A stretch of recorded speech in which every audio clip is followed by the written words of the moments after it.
Good. Live from quarantine, this is the Adapt and Thrive segment on Stimulus TV.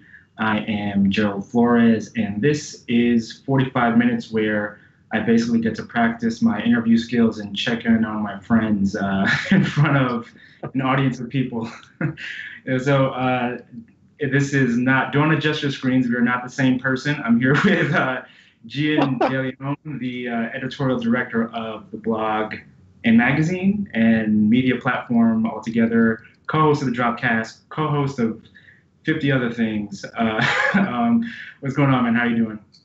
Good, man. How are you? Man, not too bad, not too bad. So we're gonna talk about a few things today. We used to work together. We've known each other for a few years now. Talk about, I guess, the media industry, and we'll take some questions, comments, concerns from the comment section. But most importantly, we are taking donations for the COVID-19 United Nations Relief Fund, and you can donate by hitting the donate button down at the bottom of your screen. So what's up, man? How you doing in quarantine so far? Good, man. You know, it just, at this point, after talking to so many people for like the Vibe Check podcast that I do about like the new normal, it's become a meme at this point, right? It's like the tweet that everybody's sending. It's like, in case no one's aware, we're living in unprecedented times. Yeah. Well, yeah, actually, why don't you talk about the Vibe Check? Well, talk about all the projects that you kind of like do. What's your day-to-day like now? Man, that's the question. That's the $1,000,000 question, right? I don't, you know, it's a lot. It's like, it's a time when mad people have to wear a lot of hats, myself included. And yeah, with what I do at High Snobiety, it's like I co-host the Dropcast with Noah Thomas, which is, you know, a podcast about drops, like the weekend product. And we talk about news hits and pop culture. And then I also host Vibe Check, which is something we launched after everything sort of went into lockdown, which is just me. It's an excuse to call people up, right, and see what they're up to, how they're sort of dealing with it. And as you know, the new normal, as everyone likes to call it, has just become everyone's sort of day to day. It kind of just shifted to a short, bite-sized little interview show. Yeah. I mean, that's kind of like what this is. It's just, I get to check in on my friends in front of an audience. Sharpen my interview skills, man. But you know, speaking of the new normal, what's the new normal been for you lately? I mean, you know, it's something that I have been talking about a lot, but it's like myself and my friends and you too. It's like we already live more than half of our lives on the internet or in our phones anyway. So just going like 90% into the matrix is not a huge change in that regard. It's like I miss, you know, hanging out with people. I miss, you know, going out to in New York and you know, really exploring the city for what it is and just being like a true part of culture in a real way. I do miss that. But on the other hand, it's like we've seen how people can really figure out different ways to exchange ideas and hang out with their friends online. I mean, like what we're doing now in many ways. It's not the same, of course. Yeah. But, you know, it's the same way that, you know, you've seen ESPN airing, they had like the NBA 2K championship with like NBA players. So it's like sort of as close as you can get to like the experience without actually being there. I mean, the Travis Scott Fortnite concert, another great example. It's like, it just felt like being at a crazy Travis Scott show, except, you know, I mean, there was just as many 12-year-olds there in attendance, but, you know, it was still crazy. Just, it brought the theatricality that Travis is known for at his shows. So yeah, there's just sort of ways to sort of kind of, you know, provide a facsimile of these experiences. Yeah, for sure. I mean, it's funny because I'm like naturally just like a shy person, and I don't really go out as much as I used to nowadays. So it's almost like I was like built for quarantine, quarantine times, man. Anyone else who wants to talk about how they're kind of like adjusting to this new normal, just drop it in the chat, man.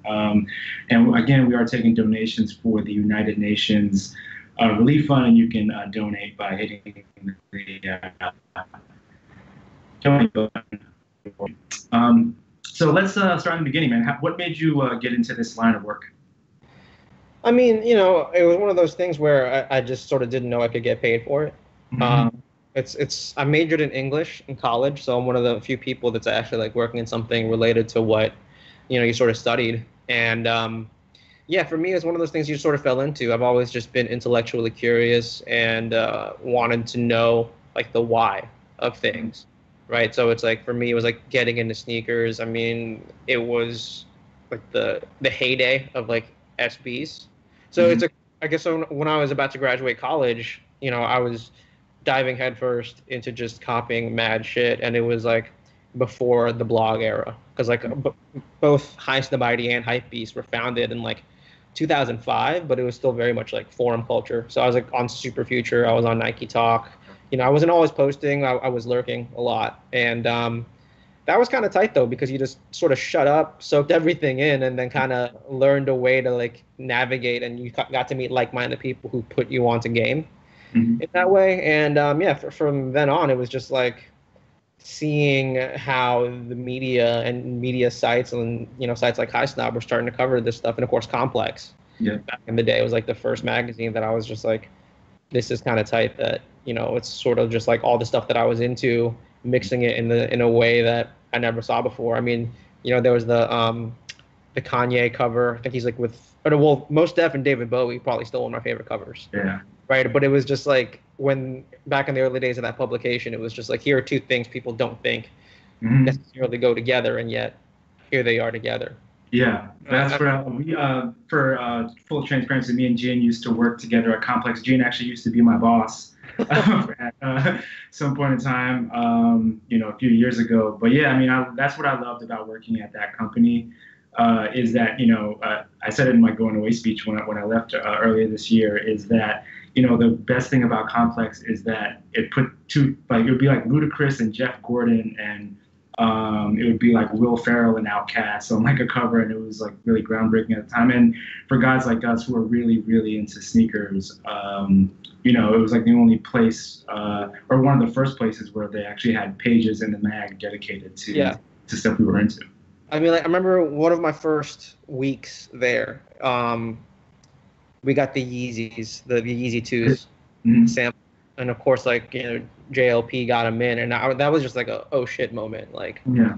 talk about being a kid in a candy store. It's like, yeah, you get to see it all, and then learning. I like that analogy actually, because candy's a science. Mm-hmm. It is very, very hard to Yeah. make candy. It's like literally chemistry. And so even though once you learn how the sausage is made and you still love sausage, I think that's great. Because a lot of people don't realize the work that goes in. Yeah. And it is that. But if it's about something you love, then it feels a lot less like it, for sure. Yeah. Yeah. We actually have some sneaker history. We talked about on our IG stories earlier this afternoon. You want some background? This is it's proof. Yeah. Well, so yeah, we were working, and then we both were the same shoe size. And Also, the job, by the way, if you work in a publication. It's like, yeah, yeah, exactly. Yeah, because you do get there are some perks. Only hire people who are like within the half size range, in case if you work in sneakers or any men's publication, because then when you get seated, you can just trade. Yeah, exactly. I had a pair of what was not the 2015 retro, the retro before, the Bordeaux Air Jordan 7s, and then you had like the orange. Is it the DSM? The DSM, right? Yeah. Yeah, and we traded, and it was like a week after, because like I feel like it was like a pair of sneakers that I just really wanted to wear like once or twice, and then like, a week after, like I immediately. It was just like, I was like, okay, yeah, word. The Bordeaux is 100%. Yeah, I mean, I got them on the last retro. Actually, I think I have them here, hands distance, because I've been pulling out stuff for. Yeah, but what's on your feet right now? What's in your rotation? What's in my I mean, a lot of house shoes, but for people who don't know, I'm a mule fan. Mm-hmm. I'm part of this mulement. My homie Noah Thomas, who co-hosts the Dropcast with me, we have this Instagram called Mule Boys. So we just highlight all sorts of mules, which is funny because it's gotten to the point where Louis Vuitton and Nigo and Virgil have the LV Squared collection. And when we were at the preview, the Louis Vuitton press person was like, "Oh, there's mules coming in this." And then we finally saw them. But yeah, I'm wearing not the animal Birkenstocks right now. So it's like super fancy, kind of like Van Gogh painting. Yeah, it's very Filipino of you to wear. I'm going to discipline my kids with them in the future. It's great. Yeah, shout out to all the Filipino moms who have disciplined all their children with chinelas. For sure. Put that in the comment if you know what that is. I've been wearing like a lot of New Balance though. They've been hitting in terms of just the collabs. You know, the double taps 992s, amazing. And I told you this earlier. I just got the Royal Toe ones, just because that's my favorite colorway / shoe of all time is just the Black Royal, and it's because of Slash. That photo of Slash in the Royals, I was just like, yeah, 100%. It's like everything that I'm into in one photo. Yeah. I mean, and so you got me talking about sneakers again. Like the last thing I want to talk about now, post complex world is sneakers. And we had Frank Cook on.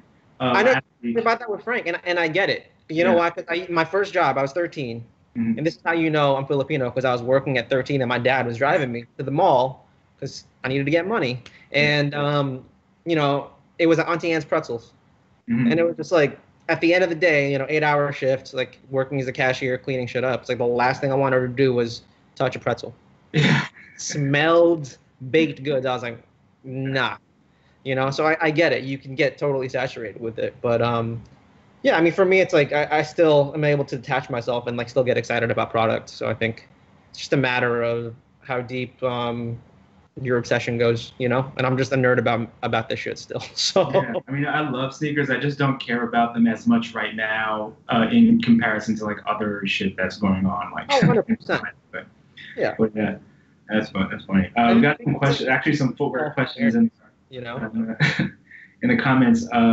People want to know what the definition of a mule is. Like, what's the difference between a mule and a slipper? I guess, is there a delineation? I'm not sure. Closed toe.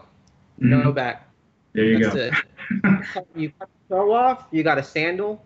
You add a back. I don't even know what a shoe with a back and no toe is. Like maybe that's also a sandal, but yeah, a mule is technically like a backless shoe, and like some slippers could count as mules, but not all slippers are mules. There you go. With the more you know. Well, what is a Croc then? Because it has holes in it. So is that a mule or a slipper? It's a sandal. A Croc can be worn as a mule. When you move the strap to the front, you make it a mule. But if you move it to the back, then it's a sandal. Yeah. So, Got a hype question for you. Harlan Forever wants to know, how do you see hype evolving during this time? By this time, I'm assuming they mean quarantine. Yeah, I mean, great question. I just wrote an article that got published yesterday called like "Who Will Survive the Clout Drought," which is about that, about hype culture, and really, well, two things. We also wrote a white paper that earlier this year about the immunized shopper. And I think mainly the thing is people still want product. I certainly am aware that, there's people that are unemployed or underemployed, but, we live in an industry and we live in a capitalist society that depends on buying shit. Essentially, I think we all understand by now, at least we should, that the money we spend is somebody else's paycheck.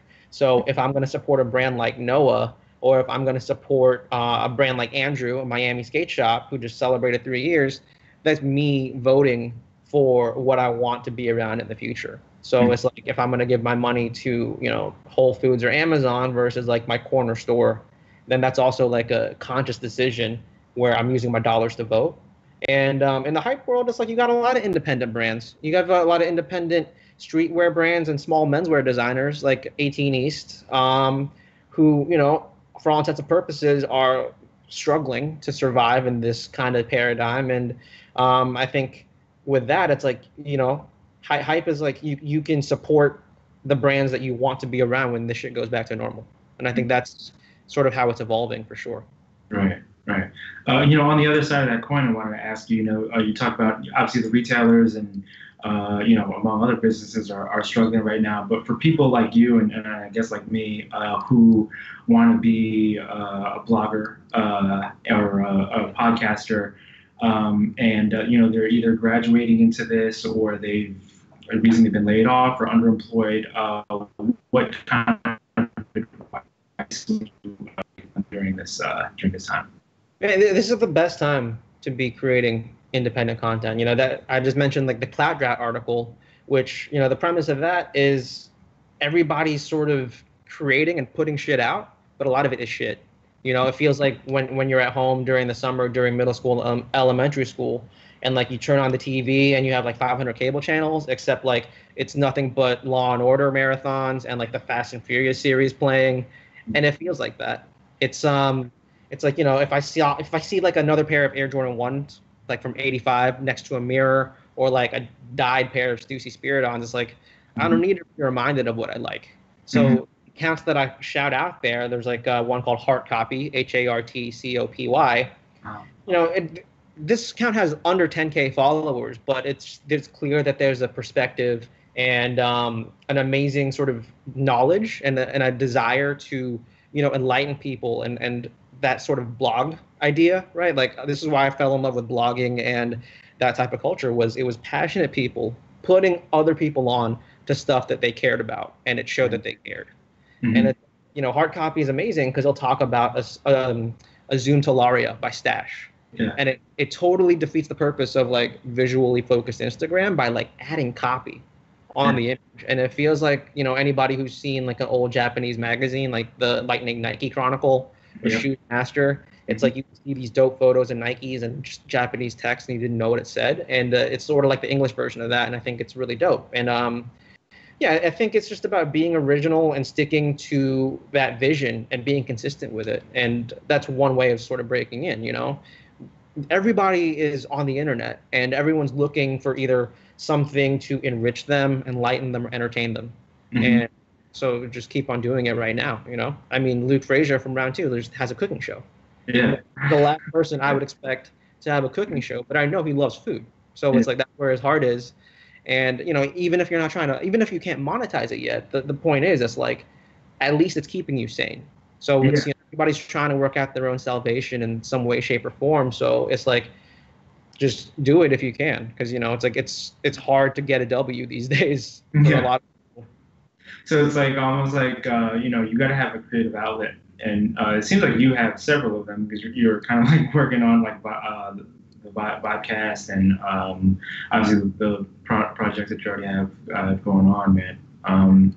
But is there a piece of work throughout your career that you're particularly proud of, that you kind of look back to? I really enjoyed working on that.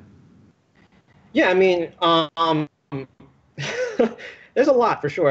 At High Snob, I wrote and edited 2 of our books, our hardcover books.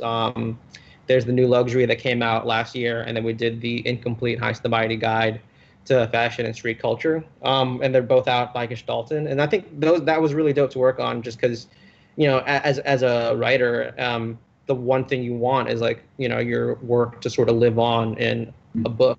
So it's dope to like not just see the process through once, but to have done it twice, which I think is really sick. And really, it's like, I've been watching a lot of The Last Dance, and I think this is and it is Asian Pacific American Heritage Month. And I know this is something that a lot of minorities who work in the space can feel, right? It's like, I'm already focusing on the next project, right? I don't want to rest on like whatever laurels I have now just because, I definitely worked my ass off to get here. And so it's just like part of me deep down is still trying to like compete with myself and other people to stay where I'm at, because it is a competitive industry. And I mean, media right now is just it's not like cutthroat, but a lot of people are shook, a lot of people are getting laid off. So it's about still putting the work in and not trying to chase clout, just trying to do good work. I try to do one thing every day that I can be proud of, even if it's just like connecting to people that I thought could, collaborate and work together, or even if it's like, helping empower a younger writer by assigning them something or giving them advice. So, with that, it's not just necessarily about me, but it's about how I can like elevate the team and elevate other people through my platform as long as I can. For sure. For any of the millions and millions of people watching out there who want to get into the media industry, it also does not pay very well. So you have to really, really, really enjoy it to do it. Yeah. Unless you got to, unless you find yourself at a complex or unless you're on, a Hot Ones, then yeah. But yeah. I mean, I miss print too, man. That's the thing about like today's media industry, where I know everything is digital and there's like the interactivity to it, but man, I just miss the idea of having something that like lasts and you can hold in your hand forever and not have to like look up and ends up going to a dead link or something like that, you know? Yeah. I mean, I've definitely been doing a lot of reading. You know, Mm-hmm. it's funny because it's like the whole point of that cloud drought story is like people are reading again, which is Mm-hmm. kind of a crazy thing to say. But you know, there are studies and quotes about how people have like the attention span of a goldfish, which is like 8 seconds now. Yeah, yeah. But this time it's like, I mean, I've been reading, you know, the New York Times every week. I get like the actual paper. It's like Mm-hmm. funny. I feel like my dad at 40. But I've been, you know, Yeah. it's crazy that you're just like, yeah, I've been reading a lot of books. Like I always read books for Mm-hmm. sure. But now it's like, it's crazy how I used to like try to force myself to do it when I was busy all the time. Mm-hmm. And now it's like literally, I know what the term leisure is now. And Mm, it's yeah. like it's not like I have to finish this book and like work on the next one so that I can get to work and like work on other stuff. It's like this is actually fun. I'm gonna block out 3 hours and like knock out 5 chapters of Yeah. whatever, you know. Mm-hmm. So yeah, it's kind of crazy that this time has sort of, you know, I feel like for a while I felt like I was getting dumber, and then I started reading more, and I felt like I was getting, you know, a little bit smarter, or at least maintaining for Yeah. a second. Yeah. Yeah, me too, man. Like, like especially books. I read a lot of like nonfiction books. I'm not like much of a fiction reader. But what's in your, I guess your library right now? What are you going through? Well, two things I'm gonna shout out. The first one, if anybody's an aspiring marketer or advertiser, there's a book from I think it's like 2007 that Curtains, who was at Converse and on Oh, Wall, mhm. like marketing like OG, like definite clout haver certified. He put me on this book called Chasing Cool Mhm. by Noah Kerner and Gene Pressman.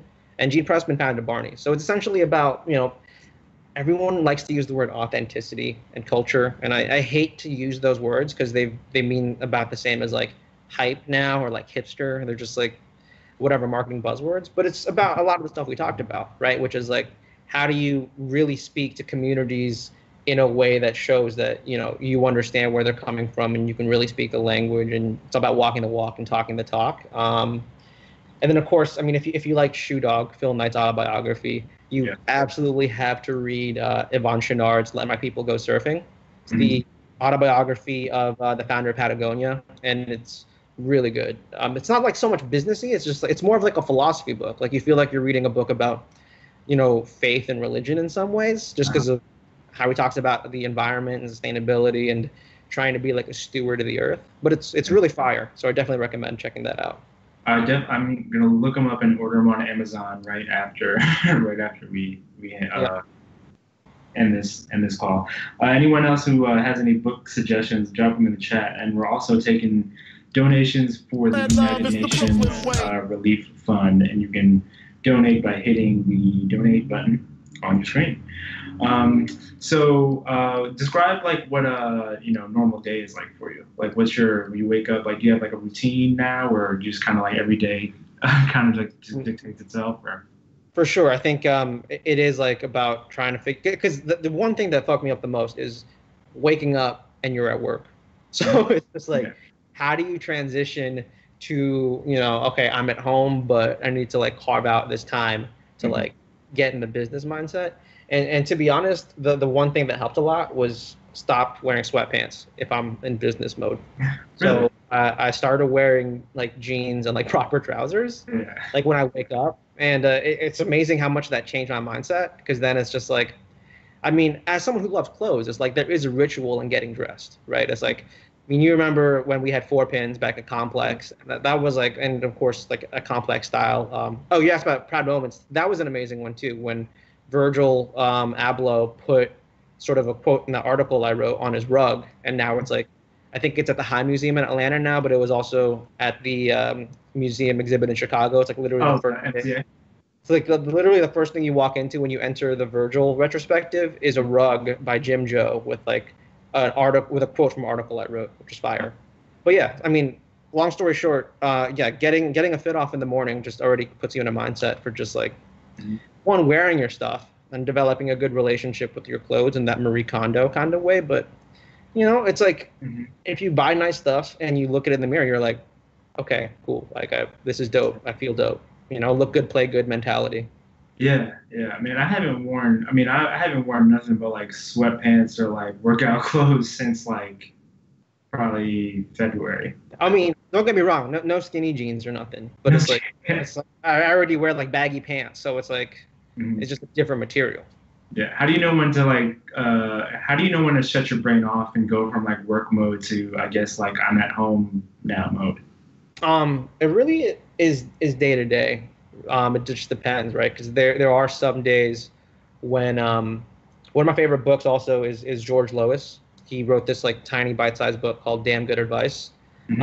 It's like an advertising legend, and some days, and maybe it is because of watching The Last Dance. Hmm. Like some days when you're working and you're in the zone, you just don't want to stop until your brain literally feels like mush. Yeah. Yeah. So it's like, this is something I learned back in the day too, when in terms of like how to finish books was like, it's sort of like running, and it's like, okay, maybe three more pages, maybe three more pages, instead of where you're sort of trying to push yourself. And yeah, with some days, depending on like how heavy a project is, or like if I'm on deadline, it's just like I just go till I can't, and then I take 30 to 45 minutes to decompress, and then pass out, and then wake up Yeah. 7 hours later and start all over again. Yeah, I don't know if that's a thing that because like we're both like complex alumni because when you're there, it's kind of ingrained in you from day one. It's like you're always on. It's like the first thing I heard, was like the internet doesn't stop, so we don't we don't stop. I never And it's sleep. like I mean, dude, come on. I got Blog Life tattooed on my hands. People yeah, forget that. it's like you're all. It feels like I always feel guilty if I'm not kind of like working. It's just a weird. It's weird. That's a different thing though, because I Yeah, think it is being able to forgive yourself when you have a day that's essentially like it's okay to take the occasional L if you're just there. yeah, Especially now that your workplace and your home life are one and the same. yeah, But that's why I take advantage of the days where I'm just like wired and just gotta like go, yeah. because it tends to balance out. Hmm.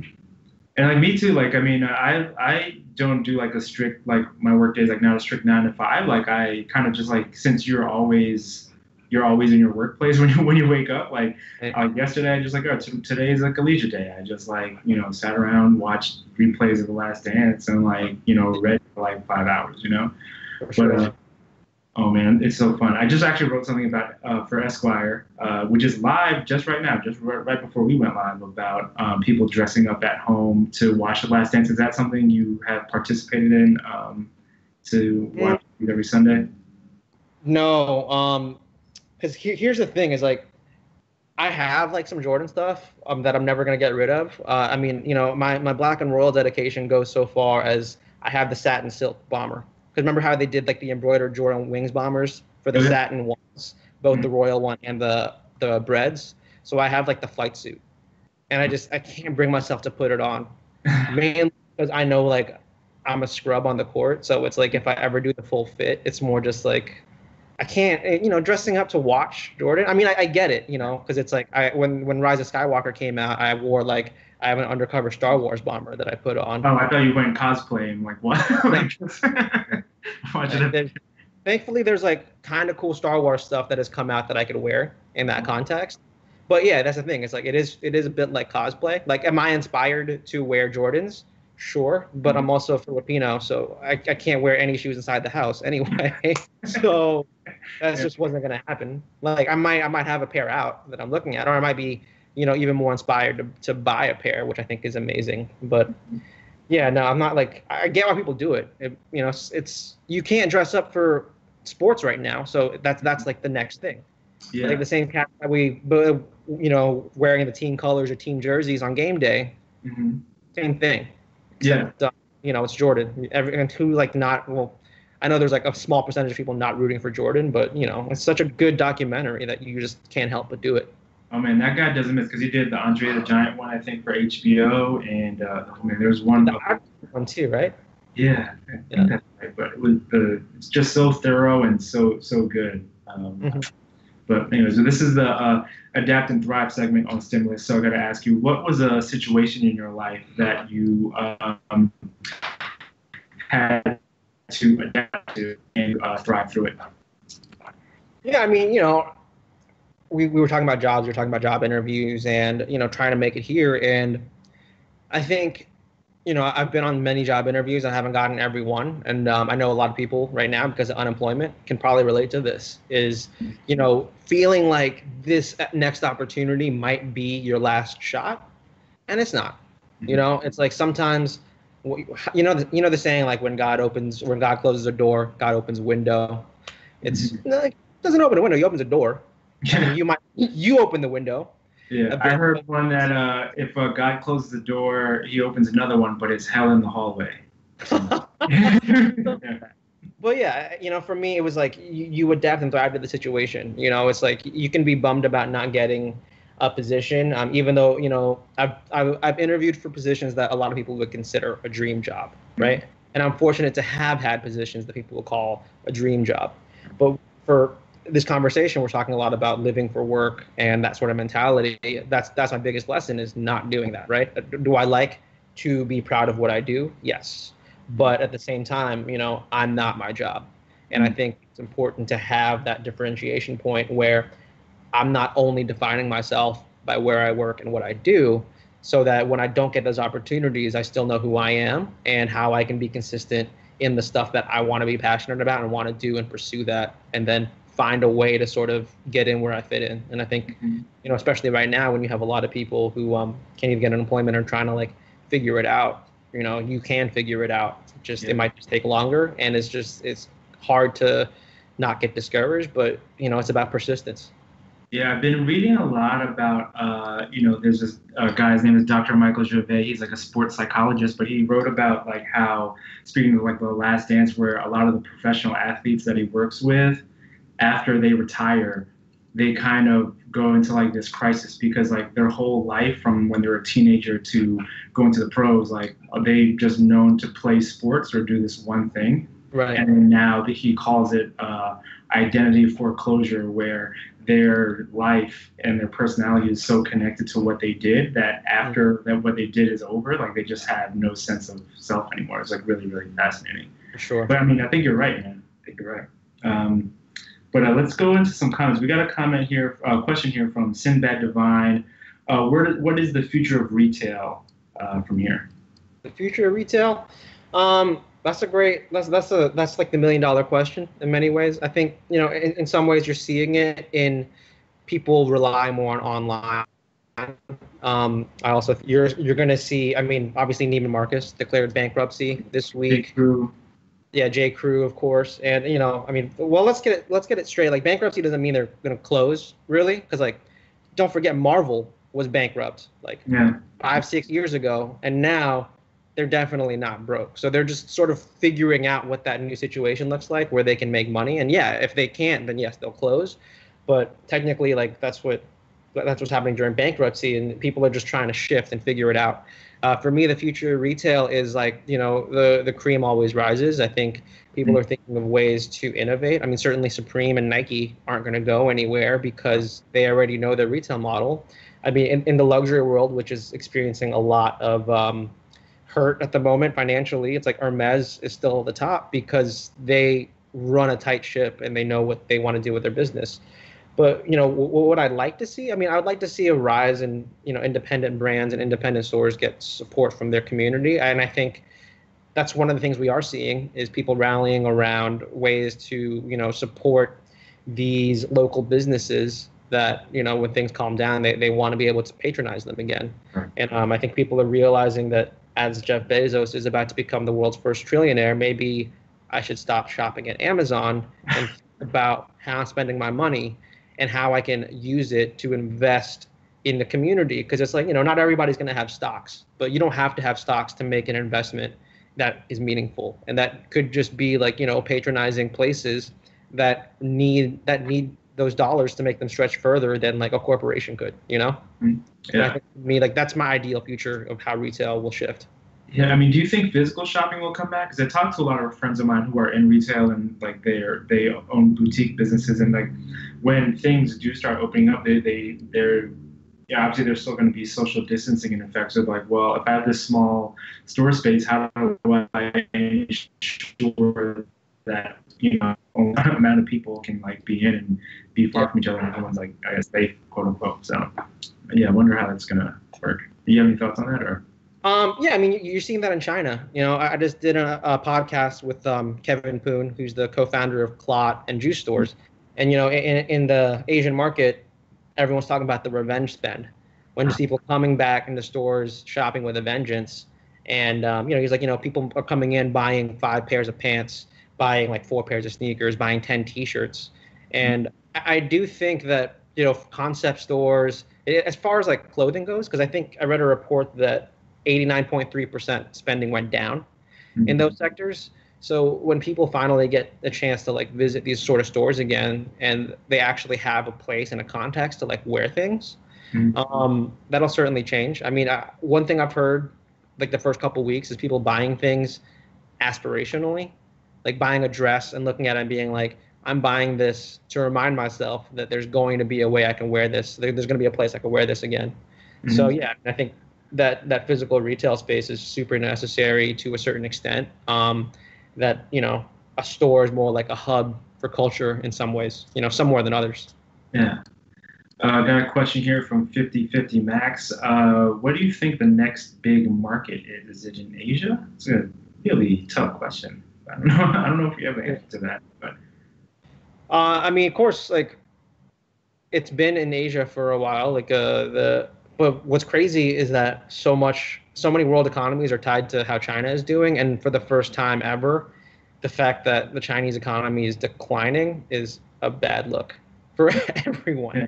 I mean, the value of the dollar is directly tied to how the yuan is doing as well. So, you know, as far as what the next big market is, it's hard to tell. But if the biggest market that everyone's been sort of depending on more or less is starting to show signs that it's cracking, then you know we might be in it for the long haul in terms of a recession and worse. I mean, we're already you know in worse unemployment numbers than the Great Depression, so there's a lot of other stuff to worry about first. Yeah, for sure. I want to ask something that I've had asked a couple of other people who've come on this, like, you know, with everybody being socially distanced, how do you think like networking is going to happen now with, you know, obviously people can't do events like they used to. You know, how do you connect with new people now? Or in this normal? LinkedIn, you know, I don't think I've been logged into LinkedIn more than ever.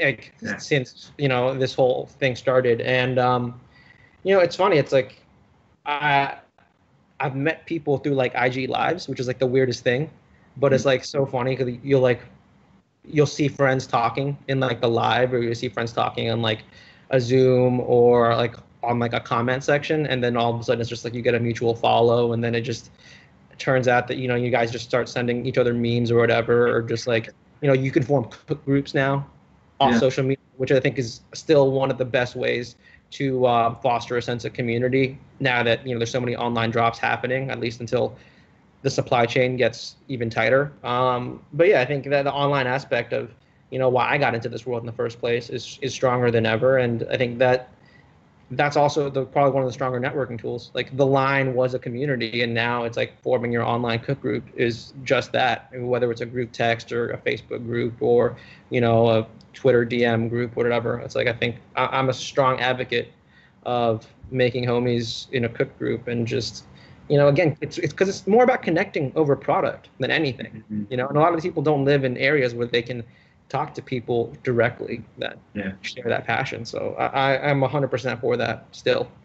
Are you feeling Zoom fatigue yet? You're just like meeting after meeting, and you're just like, fuck, I don't want to, I don't want to look at my camera anymore. Always.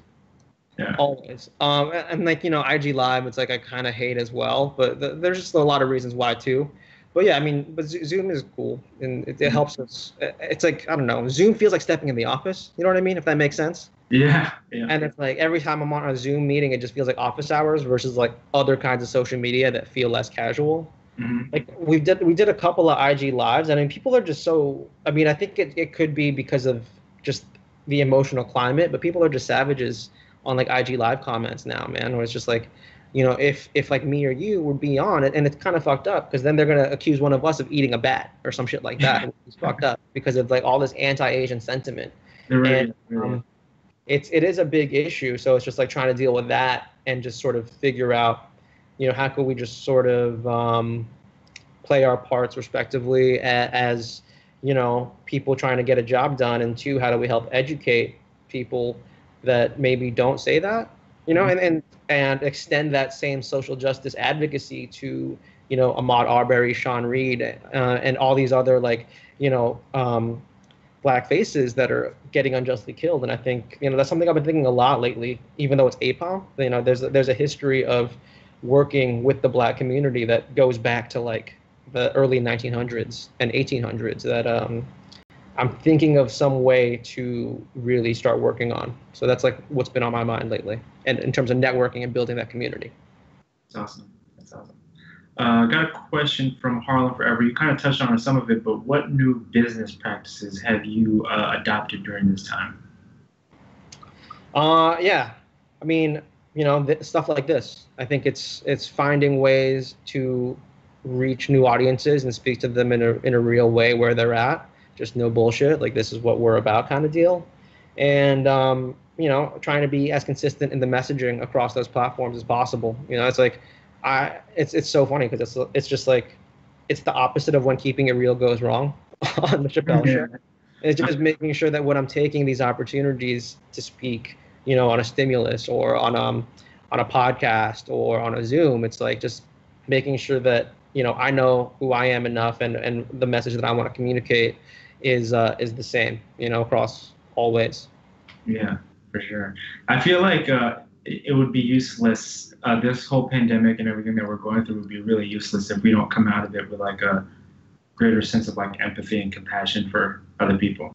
Sure. Even like going back to like the networking thing, it's like, man, I'm like so much more open in my DMs, like to to people who reach out and like need a favor or need some help, because we're kind of like all not to be fucking corny or anything, but we are all in this together. Everyone's kind of going. But I mean, that's like, but what does that mean? I think at the end of the day, it's like, yeah, sure, everybody's seen a commercial that's like, everyone knows that in this time of uncertainty, Ford is offering you 6 free months of no APR on a brand new truck. And that's like, that's one way of talking about it, but I think that's definitely corny. Mm-hmm. But I think end all be all is just everyone is just realizing the importance of human connection. Mm-hmm. And like, how for the longest time, the internet has made it so the relationships that we have with people has been less emotional and more transactional. Like Venmo's the example of that.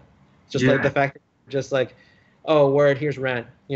How freely we treat our money, and how freely we like refuse to interface with people that we only use apps for it. Like dating, another perfect example. Yeah. Right. We have outsourced so much of daily human interaction to our phones that in this time, it's so funny that the opposite is happening. Mm-hmm. Where we're actually trying to make more meaningful connections through devices after growing so cold, Yeah. The 11 ounces, which is a partner of Stimulus TV, wants to know, probably not asking me, probably asking you, would you be interested in co-hosting a panel on social justice on Stim TV? Sure. Let's talk. Let's talk. Verbal commitment right there. Cool. Before we wrap it up, what else is going on with you, man? What's the next big project for you? What do you want to let the people know about? So stay tuned next week. We just talked about Asian Pacific American Heritage Month. I'm actually working on this piece about Asian Americans in street culture and in sneakers. Something that I've been working on for a while, but it's like, Gerald, you and I, and same with John CJ, the advertising creative who came up with like Just Do It at Nike. It's like, we're what I like to call surprise Asians. The industry. Like, same with like Jimo Wong at Jordan, David Creech, VP of brand creative at Nike, where it's like you meet these people, like even Jeff Staple and Bobby Hundreds, right?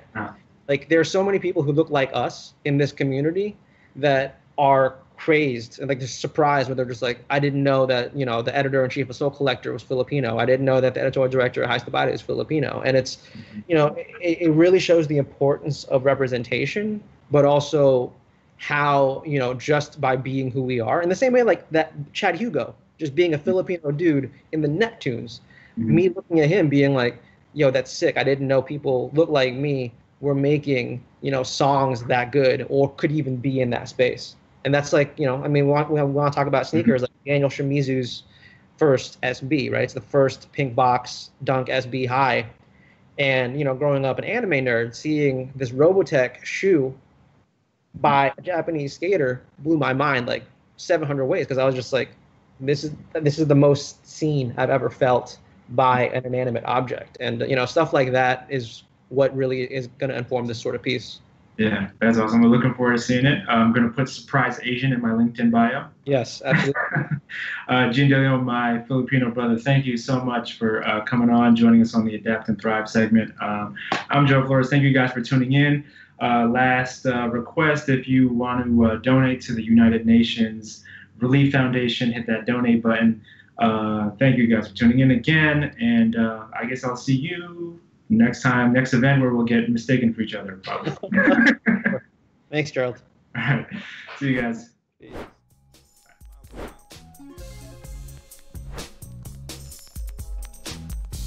I'm up early, my nigga don't sell dough after night time. Little chopping blades on the hoop, moving dope through the pipe.